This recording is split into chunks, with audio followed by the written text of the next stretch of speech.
ભાજપાના ભ્રષ્ટ શાસનના પાપે હાટકેશ્વર બ્રિજની અવદશા થઈ।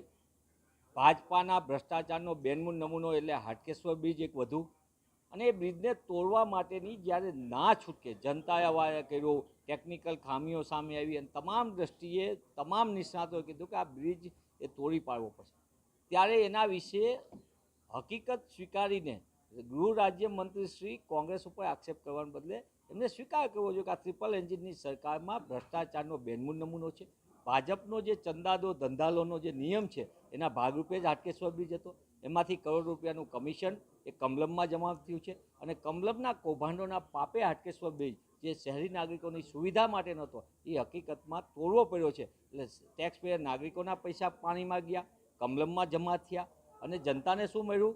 ભ્રષ્ટાચારનું બન્યું। હજી 3 વર્ષ 2 વર્ષ ક્યારે બનશે ખબર નથી। આ સમગ્ર બાબતે ભાજપાના શાસકો લાજવાન બદલે ગાજી રહ્યા છે। મારી આપના માધ્યમથી માંગ છે કે ભાજપાના શાસનમાં ભ્રષ્ટાચારના બેનમૂન સમાન જે હાટકેશ્વર બ્રિજ મુદ્દે ગૃહ રાજ્યમંત્રી શ્રી ટ્વીટ કરવાને બદલે હકીકતમાં સ્વીકાર કરે કે આ ભાજપાના પાપે શહેરી નાગરિકોના પૈસા પાણીમાં ગયા છે, એનું ફરીથી સ્વીકાર કરે। કમલમના કૌભાંડોના કારણે આ અવ્યવસ્થા અને અરાજકતા ઊભી થઈ, જેનો ભોગ પણ શહેરી નાગરિકો બન્યા। એટલે કોંગ્રેસ ઉપર આક્ષેપ કરવાને બદલે જેને જૂઠાણા ફેરવાનું જેને માટે છે, જોરથી બોલવું, જૂઠું બોલવું, વારંવાર બોલવું, એ ભાજપા પોતાના સર્ટિફિકેટની જાળવણી કરે અને શહેરી નાગરિકોને ભ્રષ્ટ શાસનમાંથી મુક્તિ આપે, તો જ શહેરી નાગરિકોને ન્યાય મળશે અને સુવિધા મળશે। એ રીતે ભાજપાના ભ્રષ્ટાચારનો વધુ એક બેનમૂન નમૂનો હાટકેશ્વર સામે એ રીતે મહેસાણાની અંદરના વિવિધ બ્રિજો થોડા સમયની અંદર ધસી જાય, બનતા હોય ને પુલ બનતા હોય તેવા સમયે ચાલુ બાંધકામે ધસી જાય।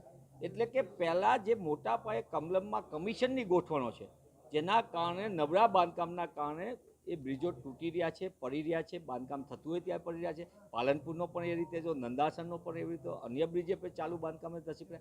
આ સમગ્ર બાબત આખા રાજ્યમાં પુલ તૂટે, પેપર ફૂટે, પણ કમલમમાં કમિશન કરોડો રૂપિયાનું જમા થાય, એ આ કમલમના કૌભાંડોના પાપે ગુજરાતના સામાન્ય મહેસાણાની જનતા હોય, અમદાવાદની જનતા હોય કે રાજ્યના અન્ય વિસ્તારની જનતા હોય, તમામ જગ્યાએ આ થાય છે। એટલે કે ભાજપાનો જે નિયમ છે ચંદાદો ધંધાલો, તેના કારણે મોટા કમિશનોના કારણે આ પરિસ્થિતિ નિર્માણ થયું છે। નિર્માણાધીન બ્રિજ એ પ્રજાના ટેક્સના પૈસાનો છે, એ સામાન્ય નાગરિકોના પૈસા પોતે ટેક્સ પે ભરે છે, અને બ્રિજો તૂટે તો અંતે તો પ્રજાને તકલીફો પણ વધુ પડે છે, અને એની દુર્ઘટના બને એમાં સામાન્ય નાગરિકોના જીવ જાય છે, શ્રમિકોના જીવ જાય છે, અને સાથે સાથે કરોડો રૂપિયા ચાઉં થાય છે। આ સમગ્ર બાબતથી હાટકેશ્વર સહિત રાજ્યમાં મહેસાણાના બ્રિજ હોય, પાલનપુરના હોય, તમામની તલસ્પર્શી તપાસ થવી જોઈએ, અને એની સીધી જવાબદારી કમલમના કૌભાંડની બને છે।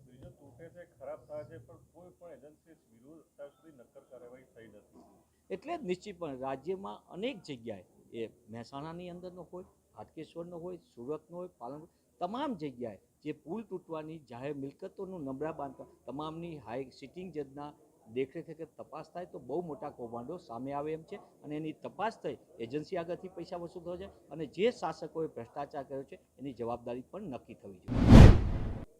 એ સંપૂર્ણ ટ્વીટની અંદર મેં માહિતી આપી છે।